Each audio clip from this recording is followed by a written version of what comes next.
The bride in the rain. The rain fell in heavy sheets, blurring the edges of the world into gray. Her white gown clung to her like a shroud, the lace heavy and ruined with mud. Veil torn, hair plastered against her cheeks, she stood on the steps of the little chapel with her bouquet crushed in her trembling hands. She had been left. The words still echoed in her mind, sharper than the thunder rolling across the sky. Her groom's family had whispered their disapproval for months, calling her unworthy, unsuitable, a mistake. She hadn't believed he would listen to them. Not until she heard the clatter of hooves fading down the road, his carriage leaving without her. Her heart felt like a hollow shell inside her chest. She wanted to scream. She wanted to chase after him. But her legs refused to move. So she stood, staring at the chapel door that would never open for her, until the storm broke over her head. When at last her bouquet slipped from her hands, she turned and began walking. Her shoes sank into the mud of the country road, the hem of her gown dragging like a wounded bird's wing. No one came after her. No one called her name. She was just a figure in the storm now, a bride without a wedding, a woman without a home. She didn't know how long she wandered before the dim outline of a churchyard came into view, old stone walls, moss growing thick on the gravestones. She sank onto the low steps of the gate, gathering her soaked skirts around her. Her hands trembled as she pressed them together, though no prayer formed on her lips. Her eyes burned with unshed tears when a small voice cut through the storm. "Are you an angel?" The bride startled, turning her head. A little girl stood a few paces away, no more than 7 or 8 years old. Her hair was the color of autumn wheat, and her cheeks were sprinkled with freckles. She carried no umbrella, only a wooden pail in her hands, already filling with rainwater. The bride blinked, unsure if the child was real. The girl tilted her head, studying her with wide, curious eyes. "You came from heaven, didn't you? Papa says angels come when we pray real hard." For the first time since her world had fallen apart, the bride let out a broken laugh. It escaped like a sob, soft and trembling. "No, sweetheart, I'm no angel." The child frowned, unconvinced. "But you're dressed in white. And you're so pretty, even when you're crying. You must have come from heaven." The bride pressed a hand to her mouth, overwhelmed by the innocence of the words. Her chest ached, but the heaviness of her shame lifted just a little. The girl set down her pail and reached for her hand. "You shouldn't be out here in the rain. Come with me. Papa will know what to do." The bride hesitated. She had no right to intrude upon strangers. But the child's hand was warm despite the cold rain, her freckles glowing like little stars against pale skin. And the bride realized she didn't want to be alone any longer. With a shaky nod, she rose to her feet. "All right, little one. Lead the way."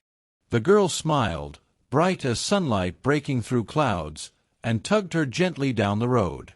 They walked together through the storm until a small farmhouse came into view, lantern light glowing faintly from its windows.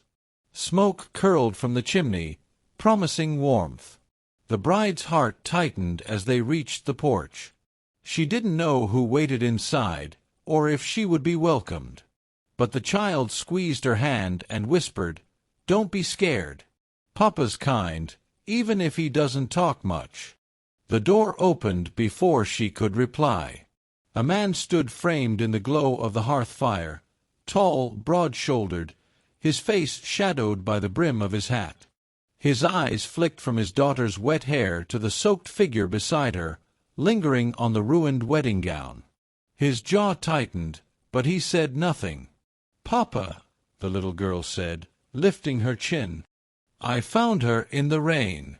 She came from heaven." The silence stretched. The bride lowered her eyes, unsure if she should speak. At last, the man stepped aside, opening the door wider. His voice was low and steady. "Come in." And for the first time that night, she felt the faint stirrings of hope. The rancher's silent promise. The warmth of the farmhouse wrapped around her like a blanket. After hours in the storm, the sudden shift made her dizzy. She stood near the door, dripping onto the wood floor, feeling awkward and out of place in her ruined wedding gown. The little girl scampered inside, pulling the bride with her. "Papa," she was all alone. "We couldn't leave her in the rain." The man's sharp blue eyes studied her. His silence felt heavy, but not unkind. Finally, he took off his hat and set it aside. His dark hair was damp at the edges, his jaw unshaven. He looked like a man who carried the weight of the world quietly, without complaint. "I'll fetch a blanket," he said at last. His voice was deep, even, the kind of voice that didn't waste words. The bride exhaled slowly. She hadn't realized she'd been holding her breath. Moments later, he returned with a woolen quilt, placing it gently around her shoulders. She murmured, "Thank you," her voice barely audible. The little girl tugged her toward the hearth where a fire crackled cheerfully. "Sit here. You can dry off. Papa, can we make her tea?" The man gave a single nod, then disappeared into the kitchen. The bride sat, clutching the quilt tight. She didn't know what to say. She was a stranger in a stranger's home, carrying nothing but shame and heartbreak. When he returned, he set a steaming mug in front of her. "It'll warm you," he said simply. She lifted the cup with trembling hands, letting the heat seep into her fingers. I don't want to trouble you," she whispered. "You're not trouble," the little girl insisted, climbing onto the rug beside her. "You're my angel. I prayed for you." The bride's throat tightened. She brushed a damp strand of hair from the child's face. "Prayed for me." "For a mama," the girl said honestly, without hesitation. "Papa works real hard, but he's lonely. I'm lonely too. So I asked heaven. And then you came." The bride's eyes stung with tears she thought she'd run out of. She looked away, staring into the flames. The rancher said nothing, but his gaze lingered on her. She felt it, heavy and unreadable. The days that followed. She meant to leave the next morning. She told herself she couldn't stay, that she was nothing but a burden to these kind strangers. But the storm raged for 3 days straight, flooding the roads and making travel impossible. So she stayed. The little girl, her name was Clara, clung to her side as though they had always belonged together. She showed her the chickens in the yard, the kittens in the barn, the way the morning sun painted the wheat fields gold. The bride found herself laughing softly at Clara's chatter, her heart thawing with every innocent smile. The rancher kept his distance at first, speaking little. But she noticed the way he always filled her teacup before his own, the way he left clean towels near her door, the way he made sure the fire never died down at night. His silence was not coldness, it was a quiet kind of care. One evening, she tried to fold laundry to repay their kindness.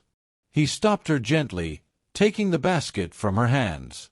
"You don't owe us anything," he said. "I feel as if I do," she replied softly. His eyes held hers for a moment, steady and unflinching. Then, with a small shake of his head, he carried the basket away. A broken past. On the 4th night, as Clara slept curled in her bed, the bride sat by the window watching rain streak the glass. The rancher joined her, a lantern casting golden light over his rugged features. "You've been through something," he said, not as a question but a truth he could see in her eyes. She swallowed hard. "I was supposed to be married. But he left me. At the chapel steps." Her voice cracked. "I don't even know who I am anymore." For a long moment, there was only the sound of rain. Finally, the rancher spoke. That man was a fool. She blinked, startled by the quiet strength in his tone. A fool, he repeated, his jaw tightening. To walk away from you. Her cheeks warmed. She looked down, twisting the quilt in her hands. No one had defended her since it happened. His words felt like balm on a wound she thought would never heal. The storm within. The days stretched into weeks. The bride, though she no longer called herself a bride, grew stronger, steadier. She helped Clara with chores, cooked meals when she could, mended torn clothes. The farmhouse began to feel less like a stranger's refuge and more like home. One evening, as another storm rolled across the plains, she stood on the porch watching lightning split the sky. The rancher came to stand beside her, arms folded. "You're thinking of leaving," he said quietly. Her throat tightened. "I don't belong here. You've both been so kind, but—" "You do belong," he interrupted, turning to face her fully. His eyes searched hers, unwavering. "Maybe you don't see it yet. But Clara does. And so do I." Her breath caught. He took off his hat, holding it against his chest. "I lost my wife 3 winters ago. Since then, it's just been me and Clara. I prayed she'd have someone to guide her, someone to bring light back into this house. And then you came, in the rain." Tears blurred her vision. "Maybe heaven did send you," he said softly. "Not for yourself. For her. And maybe for me, too." A new beginning. She couldn't speak. Instead, she stepped closer, the rain misting her cheeks as thunder rumbled in the distance. Clara's words echoed in her heart. "You're my angel. I prayed for you." The rancher reached for her hand, rough and warm against her trembling fingers. "Stay," he murmured. "Stay with us." Her tears fell freely then, but for the first time, they weren't of sorrow. They were of release, of hope, of love beginning to bloom where despair once lived. "Yes," she whispered. "I'll stay." And as the storm raged around them, the abandoned bride found what she thought she'd lost forever: a home, a family, and a love that had been waiting for her all along.